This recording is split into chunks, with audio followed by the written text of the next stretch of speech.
Hello dear student. Today I am going to discuss one of the most important topic in chemistry, that is hybridization.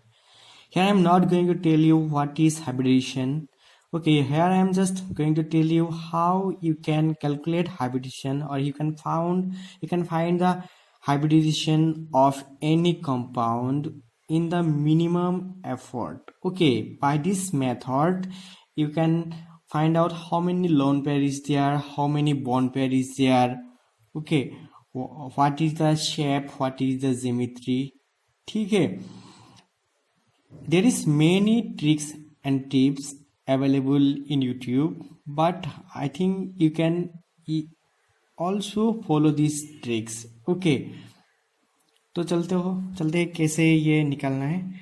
तो for this you need to know what is the outermost electron or what is the valence electron of an element. तो सबको पता होगा for group 1 first group 1, for second group it is 2, for 13 group it is 3, 14 group it is 4. तो like that for 18 group obviously it will be what, 8. ठीक है, this mass is enough. Suppose how, तो इस formula में तुम्हें एक चीज निकालना होगा, that is Q. Q means मतलब total number of valence electrons. ठीक है, total number of valence electrons. Suppose एक एग्जांपल लेते हैं CH4 मीथेन का वैलेंस इलेक्ट्रॉन कितना है, what is the Q of methane. Carbon it is in group 14 मतलब 4. Hydrogen in group 1 how many, 4. Okay, it will be 8. ठीक है, this is the way to find out the value of Q. ठीक है, Q निकालने के बाद तुम्हें क्या निकालना है, जेड. तो व्हाट इज दैट जेड, ये पूरा वीडियो देखने के बाद ही पता चलेगा. ठीक है, तो जेड कैसे निकालना है. To find out Z, first if the value of q is less than 7, ठीक है, then divide it by 2. ठीक है, जैसे यहाँ पे हम लोगों को कितना मिला था, 8. तो it is what, less than 14, less than what, 14. Then divided it by 2. So obviously you will get the value of z.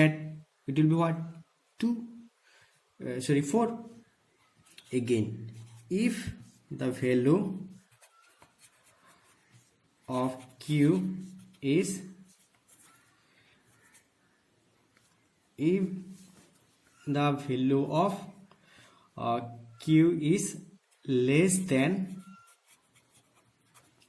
it will be higher than 14, then divide it by 8. ठीक है, तो हम लोग चलो z निकालता है. कैसे z निकालना है, सपोज हम लोग एक एग्जांपल ले लेते हैं. सपोज PCl5, इसका Q निकालना है. Phosphorus it is in group 15 मतलब 5. Okay, chlorine is group 17, then it will be 7. How many chlorine is there, 5. So it will be 40. तो Z कितना होगा, देखो Z it is more than 14, then divided it by 8, you will get 5. ठीक है, तो what will be the use of this Q and Z. ठीक है, तो अगर तुम Z निकाल पाए हो तो उसके बाद याद रखना है when Z is equal to 2, मतलब यहाँ पे एक A और एक P है, मतलब इसका हाइब्रिडेशन क्या होगा, Sp. और जब Sp होता है उसका शेप क्या होता है, लीनियर, मतलब ऐसा होगा, linear. What is this, it is linear. ठीक है, व्हेन इट इज 3 मतलब इसमें एक S और 2 P ऑर्बिटल है, इसका शेप कैसा होगा, ऐसा करके. ठीक है, this will be the central atom and ये 3 क्या होगा, साइड एटम्स. इसका शेप कैसा बन गया, ये ट्राइगोनल हो गया. और कैसा है, एक प्लेन में है तो इसका शेप होगा ट्राइगोनल, और ज्योमेट्री क्या होगा, ट्राइगोनल प्लेनर. ठीक है, when it is 4, it will B sp3d, मतलब एक s और 3 p ऑर्बिटल इसमें इन्वॉल्व है। तो इसका शेप कैसा होता है, this is the central atom, इसमें एक, ठीक है, ऐसा होता है, ठीक है। इसमें देखो बॉन्ड एंगल कितना होगा, इसमें 180, इसमें क्या होगा, ओके 120, ओके 109, ऐसा करके। तो इसके क्या बोलते हैं, tetrahedral. Tetrahedral, hedral means face, how many face is there, 1 2 3 4, 4, इसलिए 4, 4 मतलब टेट्रा, और हेड्रल मतलब फेस, 4 फेस है इसका। अगर 5 होगा, इसका बोलते हैं क्या, sp3d, तो इसका शेप होता है इससे, 3 होगा एक्सियल में, और 2 होगा हमारा 3 होगा हमारा इक्वेटोरियल में, और 2 होगा एक्सियल में। इसका बोलते हैं ट्राइगोनल बाइपिरामिडल। तो when it will be 6 it will be sp3d2, when 7 it will be sp3d3, ऐसा करके जाएगा।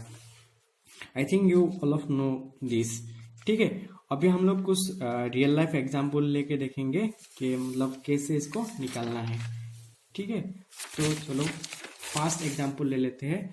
फर्स्ट हम लोग वेरी इजी ले लेंगे, उसके बाद थोड़ा हायर लेवल में भी जाऊंगा।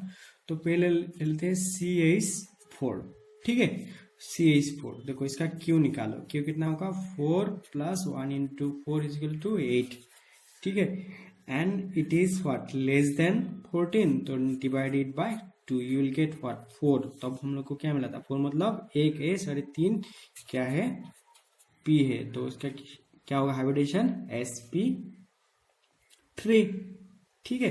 और sp3 होने से उसका मैंने ज्योमेट्री क्या बोला था, सेंट्रल एटम जो कम रहता है इसको बोलता है सेंट्रल एटम। यहाँ पे कार्बन एक ही है, तो carbon will be the central atom, and rest of the others will be the side atoms. तो कितना हाइड्रोजन है, 4, तो इसमें दे दो, तो you will get the geometry. What is the geometry, it will be tetrahedral. And the shape, is there any lone pair, no, तो it will be the shape will also be the tetrahedral, ठीक है। तो चलो दूसरा ले लेते हैं। Suppose PCl5, इसमें तुमको क्या निकालना है, Q। फॉस्फोरस का कितना है, पास, मतलब 15 ग्रुप, क्लोरीन 17 ग्रुप, और कितना है, पास, टोटल मिला के कितना हो गया, 40। तो Z कितना होगा, it is more than 14, then you have to divide it by 8, तो कितना हो गया, 5, ठीक है। तो 5 मतलब क्या है, sp3d, एक S 3 P 4 और एक D, पास हो गया।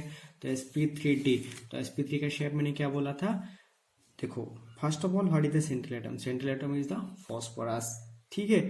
इसका क्या होता है, इक्वेटोरियल में 3 रहता है, ठीक है, it will form A trigonal, ठीक है। यहाँ पे क्लोरीन, यहाँ पे क्लोरीन, और यहाँ पे क्लोरीन, और 2 कहाँ रहेगा, एक्सियल में रहेगा, एक क्लोरीन एक chlorine. Here you need to remember one very important thing, that ये जो इक्वेटोरियल बॉन्ड लेंथ है, इन लोगों का बॉन्ड लेंथ हमेशा एक्सियल बॉन्ड लेंथ से क्या होगा, छोटा होगा, मतलब axial bond length are longer compare to the bond length of the axial, ठीक है। तो हम लोग इसका थोड़ा कुछ और एग्जांपल देखते हैं, ठीक है। चलो इस बार एक एग्जांपल ले लेते हैं, दैट इज व्हाट, IBr3। देखो इसमें Q कितना होगा, iodine 17 group, bromine also in 17 group, कितना है, 3 है, तो टोटल मिला कितना होगा, 28, ठीक है। इसमें हम लोगों को Z निकालना है। Obviously 28 is larger than what, more than what, 14, then divided by 8। देखो अभी तो देखो 8 3 ज़र 24, 8 4 ज़र 8 3 ज़र 24, 8 4 ज़र 32, ये तो कहीं भी नहीं आ रहा है। तो जो उसका जो नीचे आएगा तो क्या 3 टाइम दे दो, कितना हो गया, 24। तो 28 माइनस 24 कितना मिला तुम्हें, 4। देखो ये जो 4 मिला ना, ये भी इसको भी कंपेयर करना पड़ेगा, it is less than 14 then divided by 2। अगर 2 से डिवाइड करोगे तो यू विल गेट व्हाट 2, मतलब यहाँ पे 2 आ जाएगा। तो टोटल मिलाकर कितना होगा 5। 5 मतलब क्या है sp3d। देखो what is the importance of this method. देखो इसमें तुम बोल सकते हो इसमें कितना बॉन्ड पेयर है, मतलब ये जो पहले आया ये हो गया बॉन्ड पेयर, और ये जो 2 आए ये क्या हो गया लोन पेयर। ठीक है, तो अभी तो हम लोगों को क्या मिल गया, लोन पेयर भी मिल गया, बॉन्ड पेयर भी मिल गया, इसका हाइब्रिडाइजेशन भी मिल गया, और सेंट्रल एटम भी पता चल गया क्या है, इसमें आयोडीन है। लेकिन एक प्रॉब्लम आ गया कि इसमें हम लोग लोन पेयर को कहाँ रखेंगे और बॉन्ड पेयर को कहाँ रखेंगे। For this there is a very important rule, जो रूल हमेशा स्कूल में नहीं सिखाया जाता है, that is what bent rule. ठीक है, ये bent rule it is only applicable only for sp3d hybridization. ठीक है, ये ओनली sp3 हाइब्रिडाइजेशन के लिए एप्लीकेबल होगा। तो फर्स्ट क्या है इसमें, फर्स्ट क्या याद रखना है, always keep the lone pair at the equatorial position. ठीक है, लोन पेयर को हमेशा इक्वेटोरियल पोजीशन में रखना है। एंड ऑलवेज कीप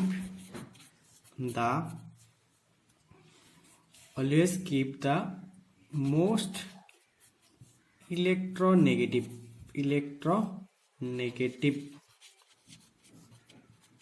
elements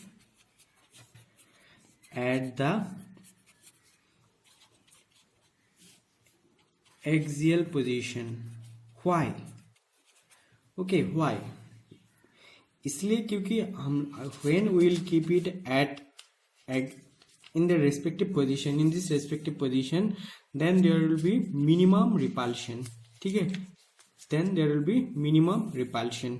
तो चलो हम लोग फिर से पहले वाला एग्जांपल की तरफ चलते हैं। देखो इसमें क्या है, 3 बॉन्ड पेयर है और 2 लोन पेयर है। तो obviously according to bent rule it is what sp3d, तो ये इसमें बेंट रूल एप्लीकेबल होगा। ठीक है, तो इसमें बॉन्ड पेयर कहाँ रखना पड़ेगा, लोन पेयर कहाँ रखना पड़ेगा, lone pair we need to keep it in the equatorial position. ठीक है, इसमें हम लोग इसको लोन पेयर को रख दिया, तो obviously rest of the bond pair will be in this position. ठीक है, यहाँ पे क्लोरीन हो गया। तो देखो इसमें तुम अच्छे से देखोगे तो क्या हो गया, ये टी शेप हो गया ना, लेकिन ये टी शेप में भी ये लोन पेयर के वजह से इसका थोड़ा सा रिपल्शन होगा, इसलिए इसको क्या बोलते हैं, शेप बैंड टी शेप। ठीक है, बैंड टी शेप होगा, इसको बोलते हैं बैंड टी शेप। होप सबको समझ में आ गया होगा। चलो sp3d का और एक एग्जांपल ले लेते हैं। से I bear 5। ठीक है, ऐसा अगर कोई भी ले सकते हो, तो मैं इसे ले लिया एक एग्जांपल। सपोज इसमें क्यू निकालो, 7 आयोडीन का 7 है, ब्रोमीन का भी 7 है, कितना है पास है। ठीक है, तो टोटल में कितना होगा 35 + 7 42। इसमें तुम जेड निकालो, जेड देखो 42 is more than what 14 then divided by 8। ठीक है, देखो 8 5 = 40, कैरी कितना रहेगा 2 is less then what 14 divided by 2, how many 1, मतलब इसमें क्या होगा 1 होगा। ठीक है, तो टोटल मिला के कितना हो गया 6 मतलब sp3 सॉरी हाँ sp3d2। तो sp3d2 का क्या होता है, sp3d2, तो ऑब्वियसली इसमें सेंट्रल एटम क्या होगा I होगा, और इसमें हम लोगों का ये सब क्या होगा साइड एटम, कितना है 5 है, ब्रोमीन ब्रोमीन ब्रोमीन और एक ब्रोमीन, ये हो गया स्क्वायर प्लेनर। ठीक है, और इसका एक होगा ब्रोमीन और इसका जो लोन पेयर तुम इसको यहाँ पे रख सकते हो। ठीक है, मैं सोचा था ये भी sp3d का होगा, लेकिन ये तो sp3d2 का हो गया। कोई बात नहीं, हम लोग और एक एग्जाम्पल ले लेते हैं। ठीक है, तो अभी देखते हैं SF4। ठीक है, इसमें क्यू निकालो। सल्फर का कितना है 6, फ्लोरीन का कितना है 7। ओके, हाउ मेनी 4, तो 6 + 24, ये मिलके कितना हो गया 34। तो इसमें Z निकालो। Z निकालने का तरीका क्या था, when it is more than 14 divided by 8। तो इसे कितना टाइम जाएगा 4 टाइम 32। कैरी कितना रहा 2, 2 को 2 से डिवाइड करने से कितना मिल गया 1। समझ में आएगा सबको।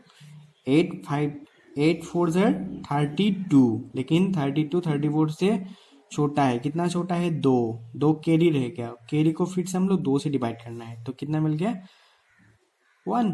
तो इसमें बॉन्ड पेयर कितना है 4 और लोन पेयर कितना है 1। ये भी क्या हो गया 5 मतलब sp3d। इसमें भी हम लोगों का बैंड रूल एप्लीकेबल होगा। ठीक है, तो how can we get the shape. देखो इसमें सेंट्रल एटम कितना कौन हो गया सल्फर। लोन पेयर कितना है एक ही है। तो according to bent rule always keep the lone pair at the equatorial position. ठीक है, तो ये हो गया फ्लोरीन, ये हो गया फ्लोरीन, इसमें हो गया एक फ्लोरीन और इसमें हो गया एक फ्लोरीन। ये शेप को क्या बोलता है सीसॉ। ठीक है, seesaw shape. We'll see one more example, PCl3F2।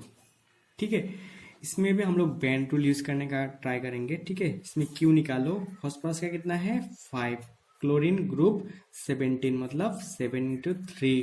Fluorine भी ग्रुप 17 में है, तो 7 होगा। और ये कितना टाइम है 2 टाइम।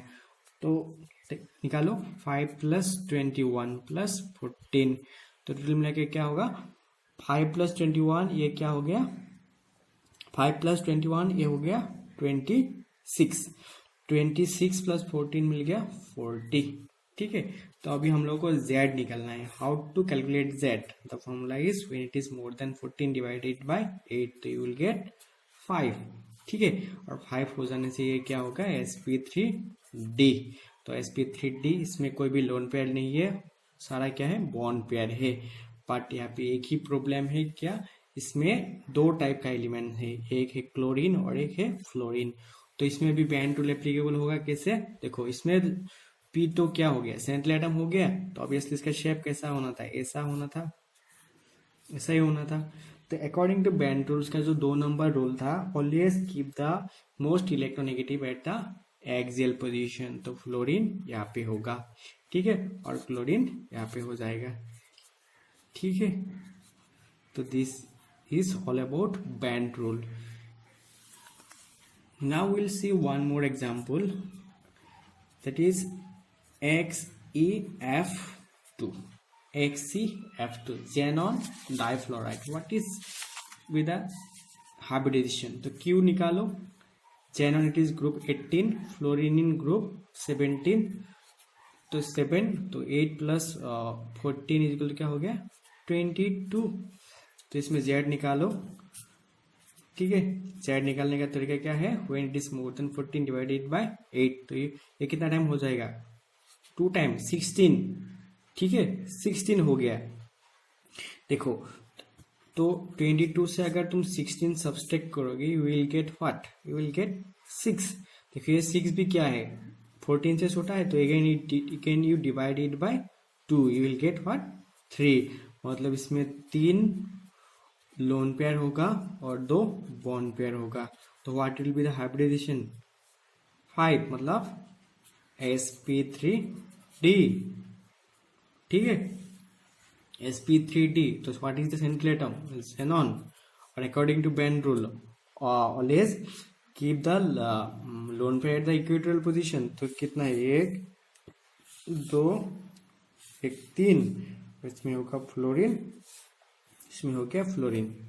तो हम लोग लोन पेयर को इग्नोर करना है, तो ऑब्वियसली क्या बन गया लीनियर। देखो देखा कितना इंटरेस्टिंग है। हाइब्रिडेशन sp3 होने से उसका शेप जो ट्राइगोनल बाइपिरामिडल होगा, ऐसा कोई मतलब कंपलसरी नहीं है, ये डिफरेंट भी हो सकता है। ठीक है, तो चलो कुछ और एग्जांपल की तरफ देखते हैं। देखो XeF4, इसका क्यों निकालो। जेनॉन ग्रुप 8, फ्लोरीन का कितना है 7 इंटू 4, 8 प्लस 28 कितना हो गया, ये हो गया 36। तो जेड निकालो, जेड निकल कितना है, इजी है, सबको आ गया होगा ऑलरेडी। ये कितना टाइम होगा 4 टाइम 32, और 32 और के कितना रहेगा 4 से 2 से डिवाइड करने से कितने मिल जाएगा 2, मतलब sp3d2 6 हो गया। मतलब क्या sp3d2, इसमें ये हो गया बॉन्ड पेयर और ये हो गया लोन पेयर। रिमेंबर यहाँ पे बैंड टू एप्लीकेबल नहीं होगा। तो what will be the law, तो देखो इसमें xenon will be the central atom. तो we need to keep the lone pair at that position where minimum number of repulsion will be there. Okay, तो obviously fluorine को यहाँ पे रखो, इसको भी यहाँ पे रखो, इसको भी यहाँ पे रखो, और इसके भी यहाँ पे रखो। तो ये क्या हो गया, एक प्लान हो गया। कैसा प्लान, स्क्वायर प्लेनर हो गया। एक लोन पेयर को नीचे रख दो, एक लोन पेयर को ऊपर में रख दो। Okay, now you can ignore this two lone pair, then what will be the shape, square planar. ठीक है, this will be what, your square planar. चलो कुछ और एग्जांपल ले लेते हैं। XeF6, ठीक है, Q8 प्लस 7 इंटू 6 कितना हो गया 8 प्लस 42 इजिकल टू व्हाट 50।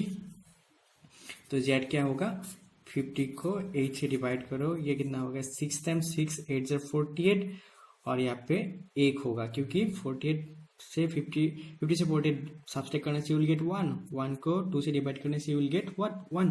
तो ये क्या हो गया 7 मतलब sp3d3। ये देखो 4 से एक sp3 मतलब 4 और 3d है, टोटल मिला के कितना हो गया 7। ओके, तो what will be the shape. देखो इसमें बॉन्ड पेयर कितना है 6 और इसमें लोन पेयर कितना है 1। ठीक है, तो what is the central atom, central atom is xenon. ठीक है, तो when it is 6 what is the shape, ऐसे करके 1 2 3 4 5 और ये हो गया 6। ठीक है, देखो ये जनरली क्या है, ये एक है ऑक्टाहाइड्रल। ये क्या होता है, ऑक्टाहाइड्रल होता है, लेकिन इसमें एक लोन पेयर होगा। तो लोन पेयर को तुम किसी भी जगह में रख सकते हो, कोई भी जगह में। तो मैंने इसको यहाँ पे रख दिया। तो ये लोन पेयर के वजह से इन लोगों का भी इसका जो बॉन्ड एंगल हो थोड़ा डिस्टॉर्टेड हो जाएगा, इसलिए इसको क्या बोलते हैं distorted octahedral. This is known as distorted octahedral. हो गया, ठीक है। तो अभी फिर से हम लोग एक दो छोटा सा और इम्पोर्टेंट सा एग्जाम्पल ले लेते हैं, वेरी इजी, वाटर का ले लेते हैं। ठीक है, तो वाटर का क्या होगा, हाइड्रोजन का 1 है तो कितना है 2 मिला के 1 इंटू 2, ऑक्सीजन का है 6 तो टोटल मिला के हो गया 8, और 8 ये 14 से क्या है छोटा है, इसको हम लोग 2 से डिवाइड करना है, देन विल गेट 4 मतलब क्या है sp3। तो इसमें सेंट्रल एटम क्या होगा ऑक्सीजन ज्यादा है और हाइड्रोजन कम है। तो यहाँ पे देखो 2, लेकिन देखो यहाँ पे हम लोगों का 2 हाइड्रोजन हम लोग ने दे दिया, ठीक है, लेकिन इसमें 2 लोन पेयर भी होगा। ठीक है, तो ओरिजिनली इसका ज्योमेट्री क्या है ट्राइगोनल टेट्राहेड्रल, बट इसका जो शेप है इसको क्या बोलता है बेंड शेप, और sometime it is also known as V shape. ठीक है, it is known as V shape. और एक भी एग्जाम्पल ले लेते हैं last for this lecture, NH3। ठीक है, तो क्यू निकालो, नाइट्रोजन का ग्रुप 15 5, हाइड्रोजन का 1 कितना है 3, टोटल मिला के कितना हो गया 8। तो इसका Z कितना होगा 2 4 मतलब sp3। ठीक है, तो इसका भी सेंट्रल एटम क्या है नाइट्रोजन, और हम we need to keep the lone pair at that position where minimum number of repulsion will be there. ठीक है, तो एक कैसा शेप बन गया है, एक पिरामिडल शेप बन गया, तो this is known as pyramidal, pyramidal. ठीक है, पिरामिड कैसे, ऐसे देखो, एक पिरामिड ऐसे बन गया, तो दिस इज ए पिरामिडल। देखो ये दोनों एग्जांपल करने का एक ही मेरा अच्छा था कि देखो यहाँ पे दो लोन पेयर है, मतलब इन लोगों का रिपल्शन ज्यादा होगा, देयरफॉर ये बॉन्ड एंगल ना बहुत कम हो जाएगा, जनरली 1 to 0.4 ऐसा कुछ होता है। ठीक है, लेकिन इसमें लोन पेयर कितना है, एक है, तो ये रिपल्शन थोड़ा उससे कम होगा, तो ये 107 ऐसा कुछ होता है। लेकिन अगर हम जो क्या देखा था, CH4 में देखा था, वो भी sp3 था, लेकिन there is no lone pair, मतलब इसका रिपल्शन थोड़ा कम होगा, इसलिए यहाँ पे जो बॉन्ड एंगल होगा ये भी उन लोगों से ज़्यादा होगा। तो एग्जाम में कंपेयर करने देने से एमोंग दिस थ्री किसका बॉन्ड एंगल ज़्यादा होगा, सबसे ज़्यादा होगा वाटर का, देन एमोनिया का, सॉरी सबसे ज़्यादा होगा मीथेन का, इसके बाद एमोनिया का, उसके बाद किसका होगा, वाटर का। Okay, this were all about for this. Okay, तो आप लोगों को ये लेसन कैसा लगा बताना मत भूले, और please do subscribe my channel and do comment.